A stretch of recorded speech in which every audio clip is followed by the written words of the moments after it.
What's up YouTube? Junior here, and we are back again with another review, this time of the Yamaha FC4A sustain pedal. I'll be giving you my initial thoughts and impressions, and we're going to be comparing it with the Proline sustain pedal, which you can get at your local guitar center, as well as online on Amazon or eBay. Alright, so let's jump right into it.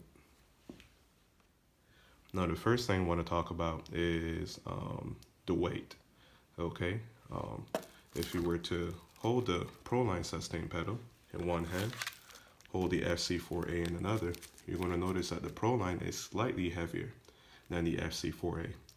However, don't be fooled by its build quality, because even though the FC4A is lighter, in my opinion, from what I'm seeing so far, it seems to me much better built than the Proline. Now, my Proline died on me this past weekend in the middle of rehearsal.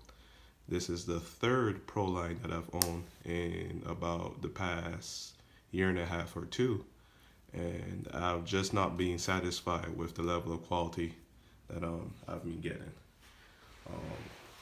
We're going to talk a little bit about the FC4A and why I decided to choose it. So I did some research online and found that it had a lot of positive reviews. If you were to go to the Guitar Center's website, you're only going to see about 4 reviews, 2 of which are from the same individual, and the other 2 are from people who gave it 1 or 2 stars due to incompatibility issues with Casio and Kawai keyboards. Now, I can't speak for Kawai keyboards, but I do know that for Casio keyboards, I myself, as well as other musicians, have had polarity issues and response issues using different kinds of pedals with Casio keyboards, and in particular Yamaha pedals. So as a heads up, if you own a Casio keyboard, you may not want to buy the Yamaha FC4A or any Yamaha sustain pedal for that matter to use with your Casio keyboard.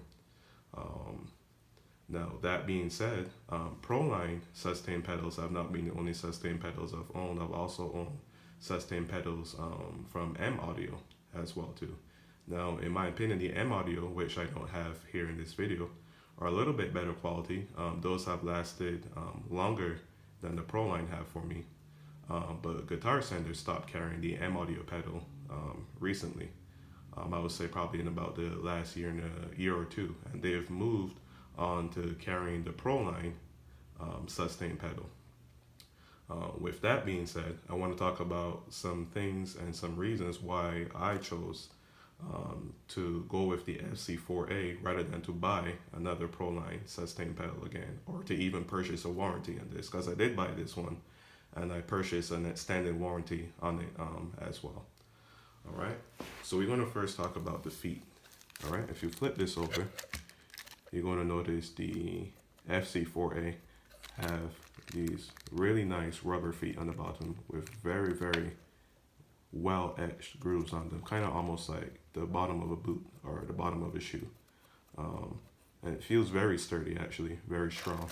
If you were to look over at the Proline, however, you're going to see that it is an entire rubber pad covering the entire bottom, and initially you might think that this is much better than this, right? Well, I'm sad to report that that is wrong, because even though this rubber pad covers the entire bottom, this is a very smooth rubber pad. Very smooth rubber pad.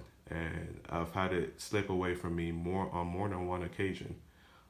So perhaps if they had, made the bottom not just entirely of rubber, but also use these little grooves right here in the bottom, they probably would have gotten a better result.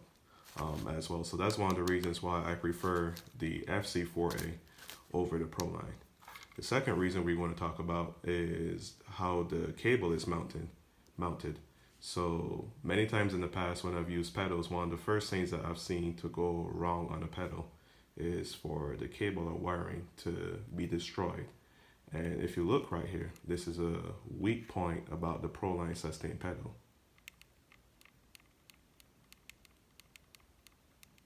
If you hear that, that is not good. And if you listen as well, listen really closely. Okay? And if you look right here, as I'm moving it, I'm actually able to move the entire cable within the mounting, the entire cable within the mounting. And if we were to compare that with the FC4A, first of all, there's a rubber grommet actually holding this cable in place. So I'm gonna see if I get it a little bit closer to the camera to show you. There's a rubber grommet actually holding the cable in place. See that right there? Which actually stops it from moving. So if we were to move this, notice that the cable moves back and forth up here, but it doesn't move right here. Stays in place down here. So I thought that that was a plus for me, knowing that, you know, this cable is going to be very securely attached to the pedal itself. So it looks like so far this is 2 wins for the Yamaha FC4 versus the Proline. Now I only just got this today, so you know we'll still have to see how it holds up.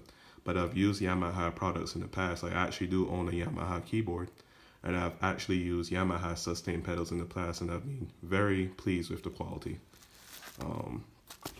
So some other thoughts that I have is that during my research, I found that on Yamaha's website, they advertise that this FC4A does work with other keyboards, but they do not expressly state that it is a universal sustain pedal.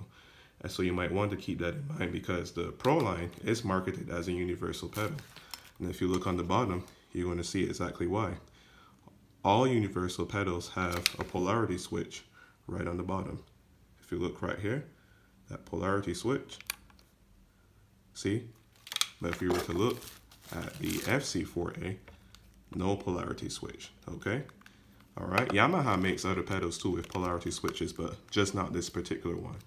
All right, so you might want to keep that in mind when you're shopping for a new sustain pedal. Something else to note as well too, as I was doing my research, I found that this pedal will not work with Korg keyboards, Casio keyboards, or Kawai keyboards. I found a lot of customers have complained about the polarity being reversed, that it not being compatible, not showing up, not working, all kinds of different things like that.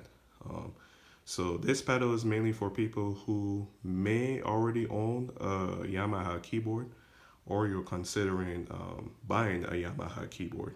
I encourage you to do your research. You know, try to research your product thoroughly before you buy it. You know, your sales rep in the store is not often the best source of information, because after all, you know, he has a job to do and he has a sale to make.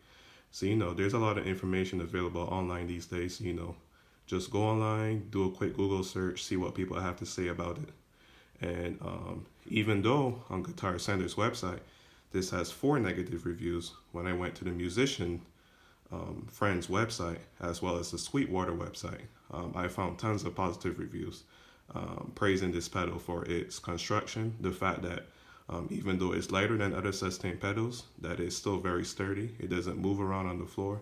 And even one guy quoted that he owned the original FC4, which was actually made of metal housing. This one is made of plastic.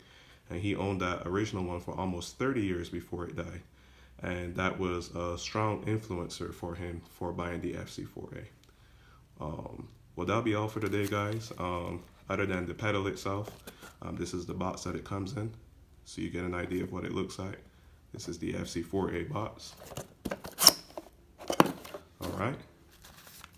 Manuals, warranty information, and packaging, and that's pretty much about it. Well, I hope you enjoyed that interview, and stay tuned for more videos in the future to come.